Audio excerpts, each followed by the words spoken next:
What's up, guys? Welcome back to another workout video. Today is day 2 of my new workout program, full body. So today is where we do some sprints and plyos before we head to weight room. The sprints today are going to be starting from different starting positions.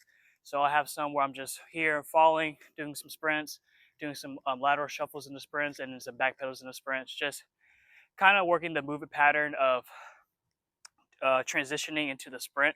So think about if you're playing basketball and you're backpedaling back on defense, and then you have to turn around and sprint on fast break defense, or if you're a DB and you're backpedaling, and you have to make a break for the ball. If you're a team sport athlete, you have to be able to sprint in multiple planes and start from different positions. It's not just like track where it's just from blocks or from a starting position, you just go straight. So working on that, and I'll do some plyos after the sprints and then head into the weight room.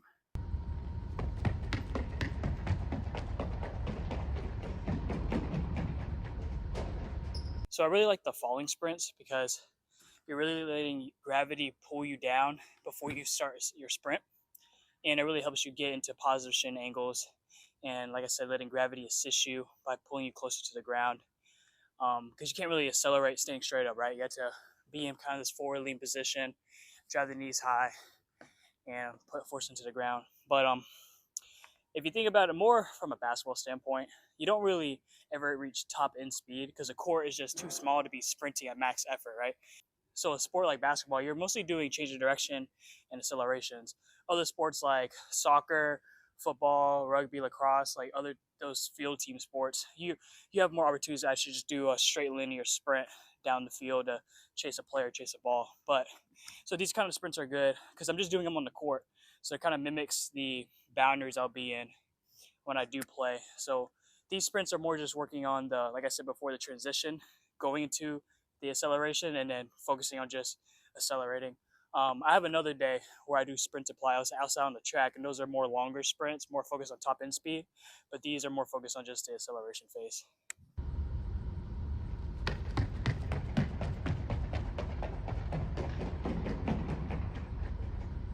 So looking back at those sprints, a couple things I need to work on is making big shapes, I guess what they call it.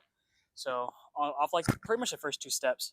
First, really make sure I'm extending fully, getting full triple extension at the ankles, knees, and hips. So I'm fully like, boom, pushing through my lower half of my body to try to cover as much ground as I can those first couple steps, because the first couple steps of your acceleration phase, you're going to have like the most ground contact time because you're really pushing to the ground a lot to start off.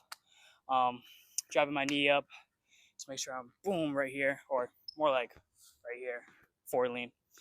And there's some other stuff like ankle stiffness that I've seen, stuff like that. But I'm not too worried about perfect sprint mechanics, biomechanics, because I'm not a sprinter. And it would help, like how I kind of said with Olympic lifting, it helps to improve your form so you get more stimulus out of it.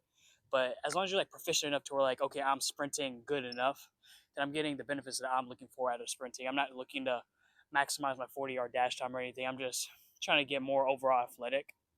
So yeah, so now we're moving on to the shuffle sprints. So there's going to be like 2 shuffles, and then boom, I turn, rotate, and I go into an acceleration. So think about your full court pressing, you're sliding, and your man beats you, you got to turn around, boom, and sprint back on defense. So that's kind of what I'm doing this for.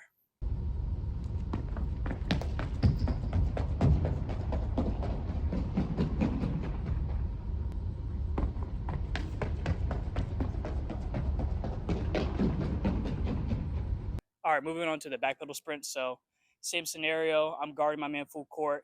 I'm guarding him backpedaling. He decides to pass the ball up. Now I got to turn the sprint, get back on defense. Or I'm guarding a receiver, and I'm a DB. I'm guarding the ball. Boom, boom, boom. He makes it move. I have to turn around and sprint with him.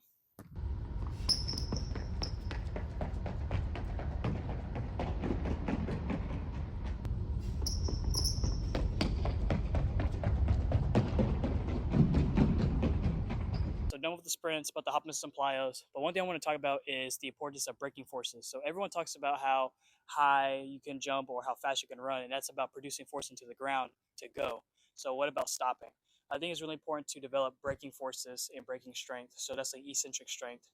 Because if you can sprint really fast or jump really high, but you're not able to land properly and produce force to slow down and absorb the landing, then you're just gonna get hurt. So like say you're doing these kind of sprints, you can work on that by like setting a marker, and it's like, okay, you have this many steps to slow down and stop, or you have until this point to stop and break down. And I'm not really doing that here because the court itself is so short. But if you were gonna implement that in your training, I'll probably progress my sprints into where I'm eventually like slowing down by a certain point. But really make sure you have like hot feet and you're able to produce force into the ground, chop your feet and slow down. It's really important for health. Also change your direction, because if I'm sprinting full speed and I have to make a cut, I have to boom boom boom boom slow down and then make my cut. I can't run full speed and make my cut at full speed, because I'm gonna just tear some or I'm gonna hurt some. It's just like a car. Like when you drive in a car, you might be speeding down the straight, then you see a curve cut, you gotta slow down so you can make the curve tight. So really, it's really important to develop braking forces, and stuff like Olympic lifts are really good for that, because if you think about when you catch the load and you're catching like in a power position, all that load is crashing onto your body and you're essentially like stopping the load from crushing you, right? So think about exercise like that. I've seen other people, they'll have like dumbbells in their hands, they'll just go like this and they'll do snap downs and continuous drops and stuff, and those can work too. But I think Olympic lifts are better for that stimulus, because again, it's just more load. Like you can't hold 225 pounds of dumbbells in your hands and just do snap downs, right? But you can power clean 225 very easily and just get that same stimulus for the braking forces that you need.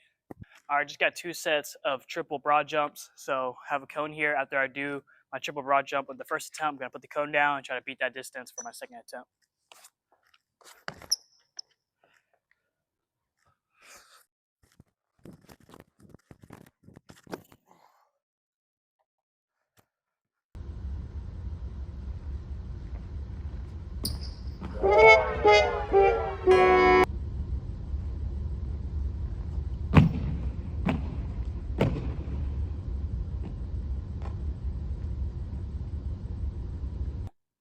I almost ate it on one of those broad jumps. On my second attempt, I think my shoe like caught the ground, um, and then I almost fell on my face. But so that's why if you compare my first attempt to the final attempt, you could tell that like I wasn't trying to be really fast once I landed. I was like absorbing the landing and then going. So that's why I got the same distance of both attempts.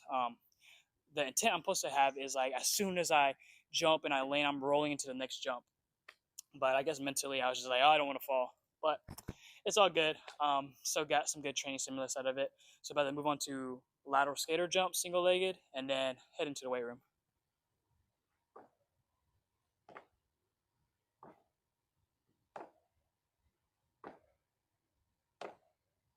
So since this is single legged and I have less stability, I don't want to rush into the next jump.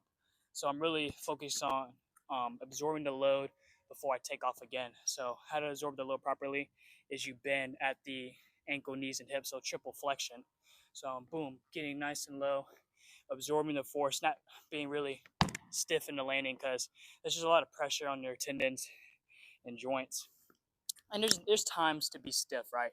Like when you're doing other types of spots like pogo jumps, or even whenever you see really bouncy athletes, they're really stiff. But the um, objective for this plyometric is being able to absorb force and to produce force. Boom, absorb, boom, absorb.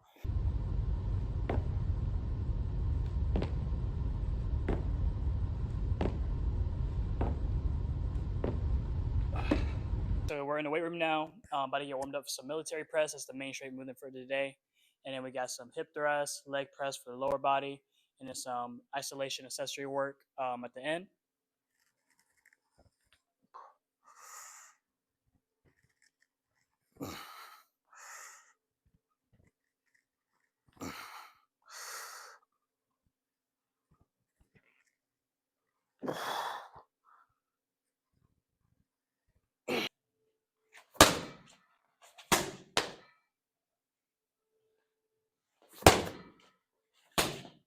I knew this day would kind of suck, because whenever you change things around, it changes the flow of the workout.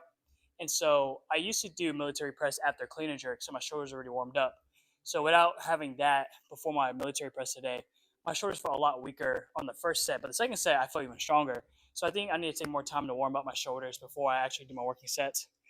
And then speaking on that, just the flow of things, like it took me like 10 minutes to like set up the hip thrust bar and warm up for that and the leg press.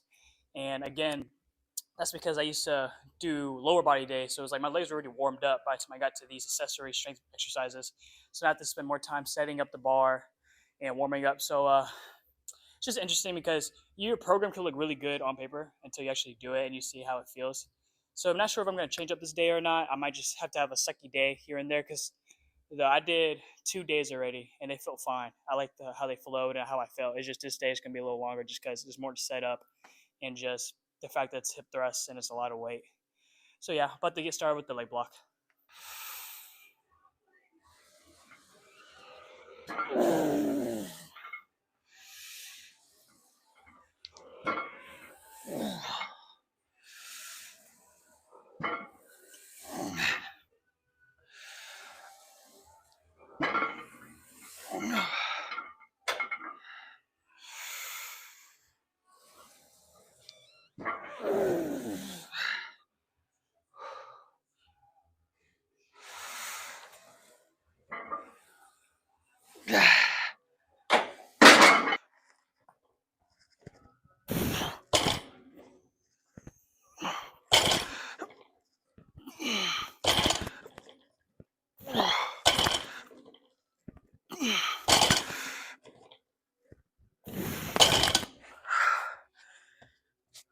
Our leg press and hip thrust went well, moving some big weight over there. So now we got our accessory movements. I have some dumbbell ladder raises coming all the way overhead. I think there's an Olympian that does them, forgot his name, but incorporates more traps.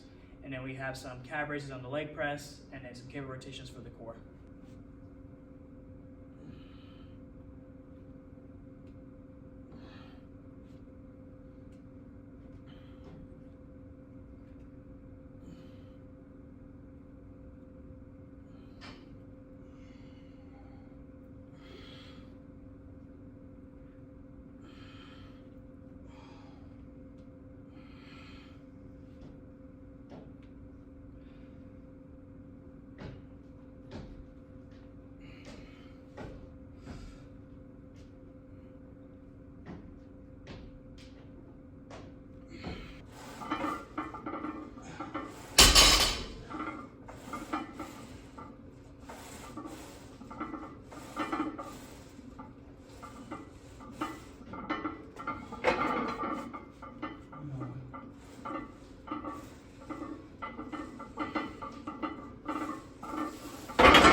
That's all I got for today. Another good, successful day of training.